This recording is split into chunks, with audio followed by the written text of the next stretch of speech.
3 రాజధానులు అనేది మా ప్రభుత్వ విధానం. 3 ప్రాంతాలు డెవలప్ చేయాలి అనేదాన్ని ఆ పల్లవి అందుకున్నారు. మహిళలు, పిల్లలు, వృద్ధులు ఉద్యమంలో పాల్గొన్నారు, పాదయాత్రలు చేశారు. ఆనాడు ఆంధ్రప్రదేశ్ రాష్ట్రానికి ఆ ముఖ్యమంత్రి పీఠం మీద కూర్చున్న వ్యక్తి తండ్రి సమానం ఈ రాష్ట్ర ప్రజలకి. ఏంటి మీ సమస్య అని చెప్పేసి ప్రభుత్వం తరపున ఒక వ్యక్తి ముఖ్యమంత్రి గారితో సమావేశం ఏర్పాటు చేయటం కానీ, లేదా ఒక కమిటీ ఏర్పాటు చేసి నేను చేయాలనుకుంటున్న డెవలప్మెంట్ ఇది అని చెప్పేసి వాళ్ళని కన్విన్స్ చేయడానికి కనీసం ఒక్క మనిషిని కూడా వాళ్ళ దగ్గరికి పంపించడం కానీ, ఆ కమిటీని ఒక్కసారి ముఖ్యమంత్రితో సమావేశం అయ్యే ప్రయత్నం జరగకపోవటాన్ని ప్రజాస్వామ్యంలో ఎలా చూడాలి? సార్, ఏదైతే ఆ రోజు జగన్మోహన్ రెడ్డి గారు ఆలోచించింది, అన్ని ప్రాంతాలు అభివృద్ధి చెందాలని చెప్పిన ఒక ఉద్దేశంతో జగన్మోహన్ రెడ్డి గారు ఆలోచించారు. ఆ విధంగానే మీరు అన్నట్టుగా అమరావతి గారే రాజధాని. ఆ రోజు ఏమి అమరావతి రాజధాని కాదని ఎవరని చెప్పారు? అమరావతి రాజధాని కాదని ఆ రోజు ఎవరూ చెప్పలేదు, మేము గారే చెప్పలేదు. కానీ అన్ని ప్రాంతాలు అభివృద్ధి చెందడానికి 3 ప్రాంతాలు, వైజాగ్లో కానివ్వండి, అమరావతిలో కానివ్వండి, జ్యుడిషియల్ క్యాపిటల్గా కర్నూలులో కానివ్వండి, ఈ విధంగా పెడదామని చెప్పని జగన్మోహన్ రెడ్డి గారు ఆలోచన చేశారు. సరే, ఆ రోజు ప్రజా వ్యతిరేకంగా డెఫినెట్గా అందరూ వచ్చారు, బయటకు వచ్చారు. దానికి అనుగుణంగా సరే అది గారు ఒక రీజన్ అని చెప్పని అనుకుంటే మొన్న ఎలక్షన్లో డెఫినెట్గా మేము అందరం గారు నష్టపోయాం. ఈరోజు మళ్ళీ జగన్మోహన్ రెడ్డి గారి స్టాండ్ ఒకటే, నేను మీ ఇప్పుడు చెప్పిన అమరావతి క్యాపిటల్, ఎవరు కాదంట్లా. కానీ డెవలప్మెంట్ అనేది విజయవాడ నుంచి అమరావతి క్యాపిటల్ అనేది ఏ క్యాపిటల్? ఒకటే క్యాపిటల్. అమరావతి మా క్యాపిటల్. మా పార్టీ స్టాండ్ అంటే ఎటువంటి డీవియేషన్ గారు ఏం లేదు.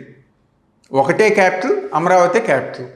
కానీ మాది ఎక్కువ విజయవాడ నుంచి గుంటూరు మధ్యలో డెవలప్ చేయాలనేది మేమందరం కోరుకుంటున్నాం.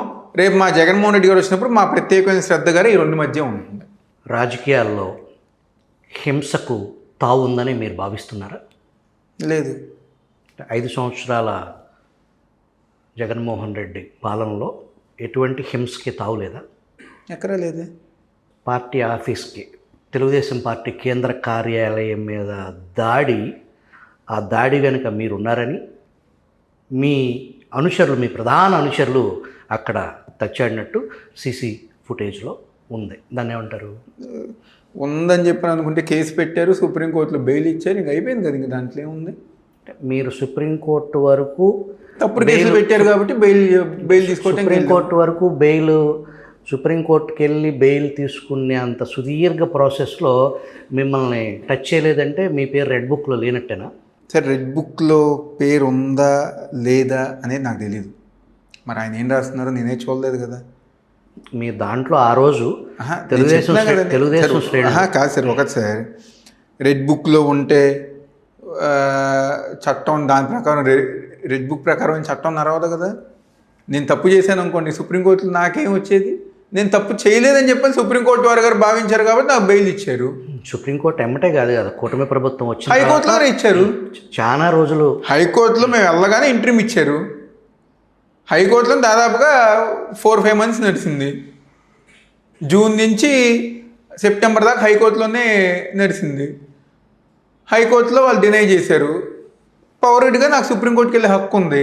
సుప్రీంకోర్టుకి వెళ్ళాను. సుప్రీంకోర్టు కాదరా, ఇది వాళ్ళ మీద తప్పుడు కేసు పెట్టారని చెప్పి అన్నారు, బెయిల్ ఇచ్చారు. ఒక పార్టీ, ప్రతిపక్ష పార్టీ ఆఫీస్ మీదకి దాడిని మీరు ప్రస్తుతం పరిణతి చెందిన రాజకీయ నాయకుడి స్థాయిలో సమర్థిస్తున్నారా? అది తప్పు అనే భావన, పొరపాటు జరిగిందంటారా? సార్, దీంట్లో ఒక ముఖ్యమంత్రి స్థాయి వ్యక్తిని బోసడిక్కే అని తిడతాం మీరు సమర్థిస్తున్నారా, సమర్థించట్లేదా? ఆ తిట్టడం సమర్థనీయం కాకపోయినప్పటికీ కూడా దానికి ఆన్సరు ఒకసారి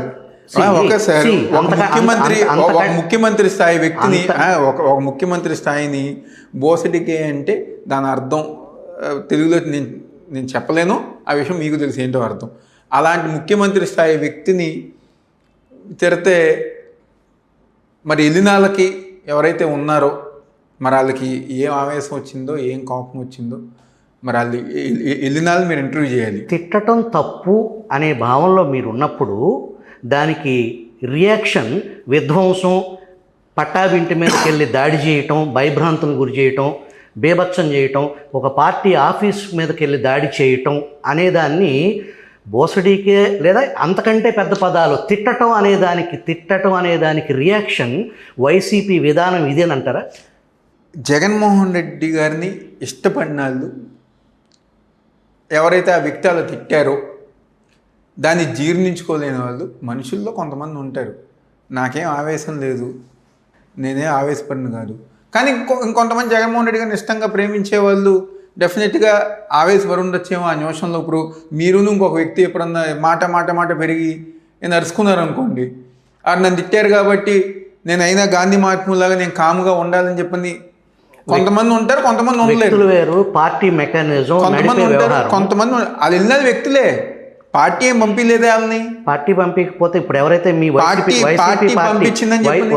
పార్టీ ఇన్ఛార్జ్, మీ కేంద్ర కార్యాలయ ఇన్ఛార్జ్ ఎవరైతే ఉన్నారో మీ పార్టీ ఇన్ఛార్జ్, మీ సెంట్రల్ కార్యాలయం ఇన్ఛార్జ్, ఆయన నాయకుడు, ఆయన మామూలుగా ఆయన ఇన్ఛార్జ్ ఎవరు? మా ఇన్ఛార్జ్ ఎవరు?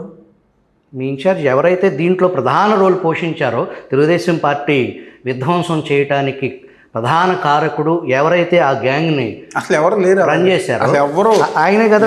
ఎవరు ఏదో ఆర్గనైజేషన్గా చెయ్యాలి, ఇది చేయాలని చెప్పి ఎవరు అసలు ఏమి చేయాలి. ఆ మాటకి కొంతమందికి కోపం వచ్చింది, కోపం వచ్చిన వాళ్ళు వెళ్ళారు. గతంలో ప్రతిపక్ష నేతగా ఉన్నటువంటి మీ నాయకుడు చంద్రబాబు గారిని కాల్చిపడేయాలి, ఉరిదీయాలి అన్నారు. 2 రోజుల క్రితం బుద్ధుందా, నువ్వు మనిషివేనా అని కూడా అన్నారు. గతంలో డీజీపీగా పనిచేసినటువంటి గౌతమ్ సవాంగ్ చెప్పు వేయటం కూడా నిరసన తెలపటం అనేదాన్ని మీ వర్ణన. మొన్న డీజీపీ గారిని, మా నాయకుల్ని, కార్యకర్తల్ని రోడ్డు మీద కొట్టుకుని తీసుకెళ్ళినప్పుడు మా దగ్గర పెట్రోలింగ్ వాహనాలు లేవని చెప్పని నవ్వితే మరి మీలాంటి వాళ్ళు ఎందుకు, ఎవరికి అలాంటి తప్పు భారతదేశంలో అలాంటి తప్పు అని చెప్పిన ఆ రోజు ఎందుకు మీరు ఎవరు మాట్లాడలేకపోతున్నారు? రప్ప అనే నినాదాన్ని అదొక జై శ్రీరామ్ లాగా మీరు ఎందుకు ప్రోత్సహిస్తున్నారు? మా అడ్డొస్తే మనల్ని ఎవరు ఆపేది, లేకపోతే అడ్డొస్తే తొక్కి పారేస్తామని చెప్పని పవన్ కళ్యాణ్ గారి డైలాగులను, బాలకృష్ణ డైలాగులు పెట్టినప్పుడు ఆ రోజు మీరు అందరూ ఎందుకు మాట్లాడలేకపోయారు? అన్ని ఆ రోజు ఆ డైలాగులు, అది సినిమా డైలాగ్, ఇది సినిమా డైలాగ్ అనేది ఇది సినిమా డైలాగ్ కంక్లూజన్. కానీ ఇది సినిమా డైలాగ్ అనేది ఆ రోజు మనల్ని ఎవరు ఆపేదని చెప్పని బ్యానర్లో, బైకుల మీద పోస్టర్లో పెట్టుకుని అన్ని ఇది చేసినప్పుడు మాట్లాడింది మీరు. ఈ రోజు ఏదేదో పుష్ప సినిమాలో డైలాగ్ పెట్టినారని చెప్పి ఎందుకు మాట్లాడుతున్నారు? అడ్డొస్తే తొక్కు పరేస్తా నా కొరక అని చెప్పని బాలకృష్ణ డైలాగ్ పెట్టింది మీరు. ఈ రోజు రప్ప అని చెప్పండి అదేదో పుష్ప సినిమాలు మళ్ళీ ఇంకో డైలాగ్ పెట్టుకుని ఈ రోజు మీరు ఎందుకు ఆ రోజు మీరు అందరూ ఎందుకు మాట్లాడలేకపోయారు? చేతిలో కత్తులు, యువత చేతిలో కత్తులు ఎవరి చేతుల్లో కత్తుల్లో లేవు, అది బ్యానర్ ఉంది, దాని మీరు కత్తి అనుకుంటున్నారు. విజువల్స్లో యువత చేతిలో కత్తులు పెట్టుకుని రప్ప అని చెప్పేసి కత్తులు చూపిస్తూ ఆఖరికి సుదీర్ఘకాలం తర్వాత సిబిఐ కోర్టుకి మీ నాయకుడు మొన్న వెళ్ళినప్పుడు వాయిదాకు కూడా కోర్టు ముందు కూడా రప్ప ప్లకార్డులు పట్టుకొని అంటాం. దాన్ని ఒకసారి రప్ప లేకపోతే ఏదో మేము చేస్తామని చెప్పని దాన్ని ఎవరు గారు సమర్థించరు. కానీ ఒకటి, అది సినిమా డైలాగు అది పెట్టుకున్నారు.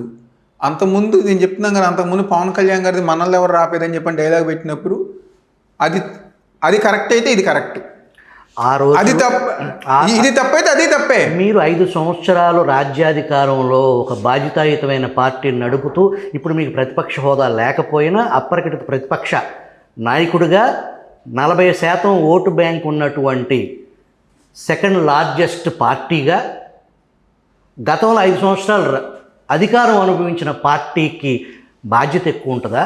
అధికారంలోకి రాని ఒక జనసేనకు సంబంధించిన జనసేన నాయకుడు ఇట్సెల్ఫ్ ఒక సినిమా హీరో, ఆ సినిమా డైలాగ్కి ప్రస్తుతం రప్ప అని చెప్పేసి పొట్టేళ్ళు తర నరకటం, మీ నాయకుడికి రక్తాభిషేకం చేయటాన్ని ఒకే రకంగా ఎలా చూడాలి?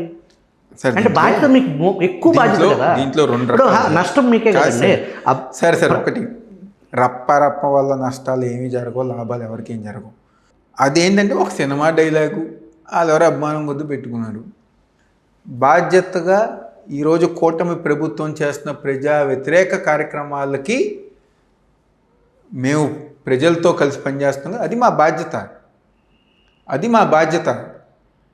సరే ఈ రప్పాలు అంటారా, ఏదో వాళ్ళు ఎవరో అభిమానంగా పెట్టుకున్నారు, సినిమా డైలాగు పెట్టుకున్నారు, మేమేమి ఎక్కడ దాన్ని ఏం ప్రోత్సహించట్లేదే, ఎవరైనా చెప్పినా తప్పే అని చెప్పని మా దృష్టికి వస్తే మేమే ఖండిస్తున్నాం తప్పని. కానీ నేను చెప్పేది గత 5 సంవత్సరాలు, అప్పుడు వాళ్ళు ప్రతిపక్షమేగా, 23 తెలుగుదేశం పార్టీ పుట్టిన తర్వాత 23 స్థానాలు వచ్చిన తెలుగుదేశం, మీరు ఇందాక అన్నారు కదా 11 స్థానాలే మీకు వచ్చినాయి అని చెప్పని. ఆ రోజు తెలుగుదేశానికి 23 స్థానాలే వచ్చినప్పుడు తెలుగుదేశానికి రాజకీయ మీరే నేనంట్లా మీరు మమ్మల్ని ఏమన్నారు, కాదు సార్ మీరు మమ్మల్ని ఏమన్నారు, 11 స్థానాలు ప్రతిపక్ష హోదాగా రాని మీకు అన్నప్పుడు 23 స్థానాలు వచ్చిన ఆ రోజు తెలుగుదేశం పార్టీకి ప్రతిపక్ష హోదా వచ్చినా వాళ్ళు ఏంటి తొక్కేస్తాం అని చెప్పినారు బాలకృష్ణ గారు, అడ్డొస్తే తొక్కేస్తాం నారదేస్తాం అని చెప్పిన ఆయన బాలకృష్ణ డైలాగ్ పెట్టినప్పుడు మీరు ఆ రోజు ఎందుకు మాట్లాడలేకపోయారు? సరే మీరు జనసేనని మరి ఇందాక మీరు అన్నారు జనసేన అనేది ఏమీ లేదు, ఒక సీటు గారికి గెలవలేదని చెప్పని. మరి ఇప్పుడేమో తెలుగుదేశానికి అసలు జనసేన లేకపోతే తెలుగుదేశం లేదంటున్నారు.